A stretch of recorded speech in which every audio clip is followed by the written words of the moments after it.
I want to preface this video by clarifying one point. This video by no means aims to show what Pokemon are designed better than others.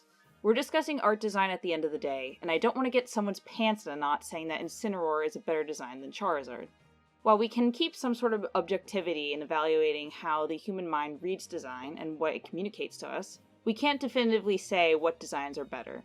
That being said, Vanilla is one of the best inanimate-based Pokemon designs there is. No, I won't accept criticism. Moving on! It's also important to note that this is an overview of Pokemon design over the years, discussing elements that have persisted and elements that have changed in recent times. This is more of a discussion of several key points than anything else. We won't be going over the entire development of a Pokemon design, nor what process is definitively better than the others, because, well, frankly, that's just a waste of your and my time. With that out of the way, let's move on. There is something to discuss regarding how Pokemon design has grown over the years in terms of approach. Many Pokemon of early generations were often designed after a key concept or creature, like an animal or a folklore creature given an interesting twist. The former taking elements of the animal in question, like lynx with their ability of great eyesight, and honey badgers with their daredevil nature, and then, well, kicking it up to 11.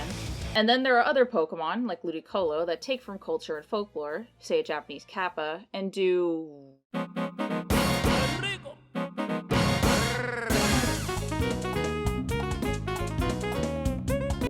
whatever that is. So let's talk about that.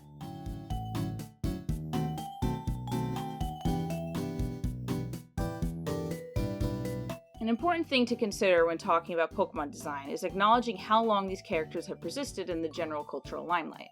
We're evaluating a franchise that's over 25 years in the making now. Pokemon that were made in Generation 1 were not made with the same design philosophies as ones in Generation 6. In the beginning, Pokemon creator Satoshi Tajiri presented artist Ken Sugimori with the concept of the capturable creatures as monsters. Sugimori took this idea and figured he should design some kaiju, typical monsters you'd find in the media, only to realize he had no idea what he was doing. His inexperience with the subject, however, led to an unorthodox approach to creature design, merging a bunch of weird elements into one single entity.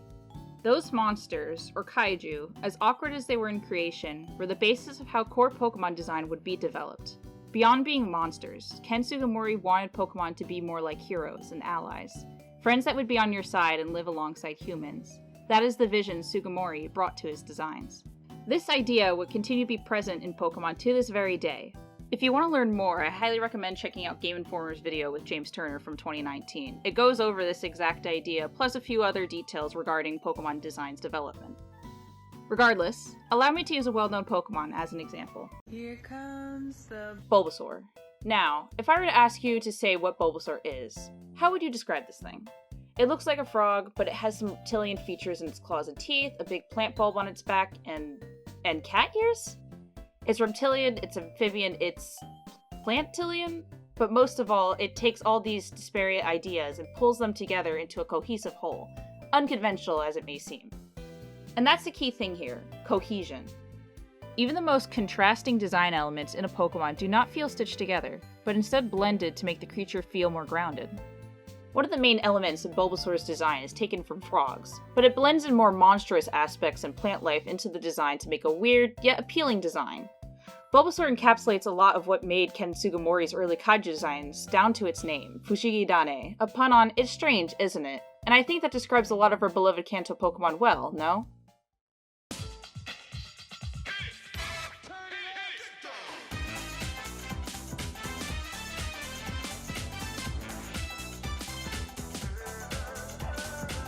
Even with the strides that Pokemon has taken in terms of design, the idea of taking different concepts and bringing them together to form a cohesive design has stayed at the core of Pokemon for all these years.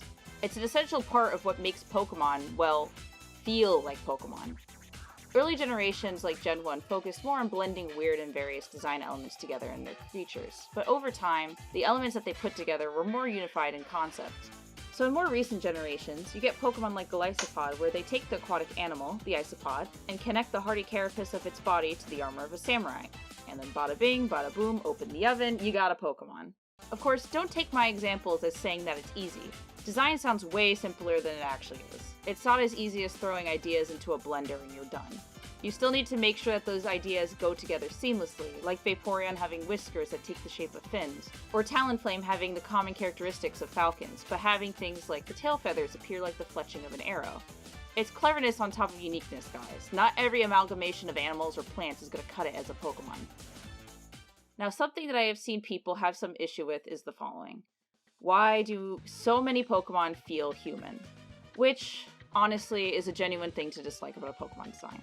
Like I said in the beginning, design is subjective, and when it comes to Pokemon, some fans see Pokemon design as a type of creature design, creating fictional animals, plants, or other types of life that could perceivably exist in the world they are placed in, but still have some recognizable traits that we, as the players, can single out and help us understand the creature more. So what does humanizing Pokemon do for us? Well, one thing I think Pokemon has been doing much more in recent years, and certainly have been doing for generations, is creating Pokemon designs that are more than just creatures, but characters. For instance, Decidueye as a creature we can recognize as a forest-dwelling owl, but as a character, we can instead analyze the character design and make out the fact that it's an archer, or some sort of ranger that hides in the trees or shadows before striking its enemies from afar.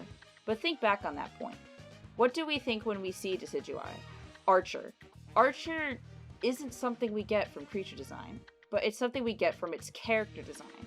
If I instead showed something like Nidoking or Gligar, you could certainly look at them and piece out certain features or anatomy that clue you in on what the Pokemon does, but you don't think of anything remotely human about them.